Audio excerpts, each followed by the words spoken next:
Good day, everyone. May peace be upon you. This is IMAN SAYMEH, clinical social worker, coming to you from Orange County, California, with my weekly video in raising awareness about mental health and sharing with you different topics that you might find beneficial in your daily lives.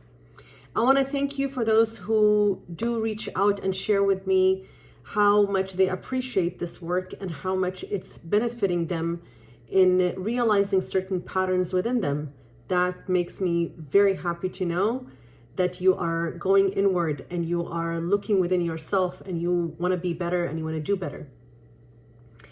This week, I was asked by a sweet lady the meaning behind the different scarves that I wear.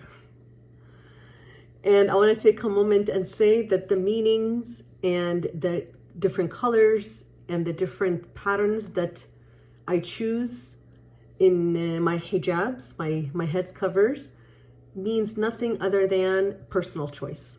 Some other Muslim women might want to, stick to one pattern or one color all the time. I like variety. And I have been picking different scarves that I've been gifted from friends and community members to connect with them through these videos, since I don't get to see anybody with this quarantine lifestyle. So I thank you for your question. Today, I wanted to talk about the personality trait that people refer to as sensitive, the highly sensitive personality. It's a beautiful thing to be a sensitive person, because a sensitive person brings such gentleness and sweetness and calmness to any friendship that they're in, any relationship that they have. They are able to feel people's feelings, and they feel so deeply, and they like to connect with people, and they're aware of their sensitivity. And some people are so sensitive that they can physically be pained. They can be pained by light and hunger and noise. Their system is very nervous, very sensitive, and we get to treat them with gentleness and sweetness and remember that they are sensitive. But what I wanted to talk about today, are you embracing your sensitivity, or are you using it without thinking about it, because I'm not here to point fingers, in a way to manipulate a situation? Ask yourself if you are able to reciprocate this tenderness when you are talking to friends and families and loved ones, when you are expecting them to treat you with sensitivity and gentleness. Are you able to reciprocate that and treat them that way? Sometimes when we think we are a certain way, we forget that the person in front of us also deserves to be treated the way we would like to be treated.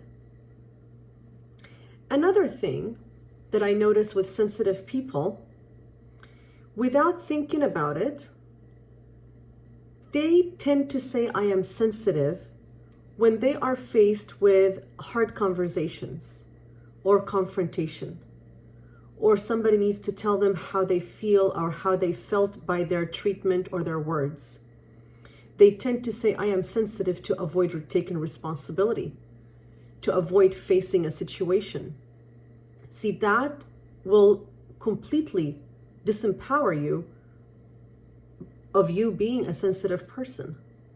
Being a sensitive person is very powerful if you're able to handle your sensitivity and allow people to also be fully seen in your presence.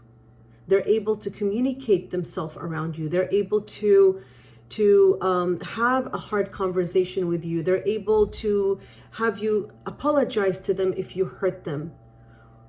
That will empower you as a sensitive person. People around you should not feel like they're walking around eggshells. They have to be catering to your sensitivity. They have to handle your emotions. We need to be able to go in and learn how to soothe ourselves, regulate our emotions, pick our environment wisely. We know what triggers us. We know what makes us sensitive. We try to avoid it.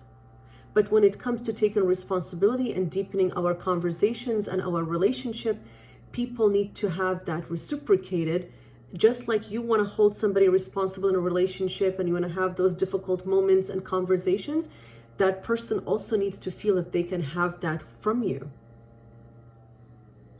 These videos are not meant for anyone to take them and just passive aggressively put it in somebody's face and say, watch, because you show up this way. Now, the person who is dealing with a sensitive person, with time, you will start dimming your light and quieting your voice in order for you to cater to that. Both people get to do work on themselves. The one who is sensitive gets to regulate themselves and really have self-awareness of how they show up. And the person who is receiving a partner who is sensitive, or a friend, or a mom, or a dad, or a sibling, or a child, needs to be able to have much more strength in their voice and finding their boundaries and their ability to articulate themselves, to work on their communication skills. See, we don't meet people by mistakes. Every person we meet is an opportunity for us to work on ourselves or learn from them, or learn what we cannot tolerate. There's always a lesson in everything that you go through. I really hope that this is a beneficial tip, and I wish you all self-regulation. I wish you self-awareness, and I wish you a much more deeper and connected conversations and communications within your relationships. Have a wonderful evening. Take care.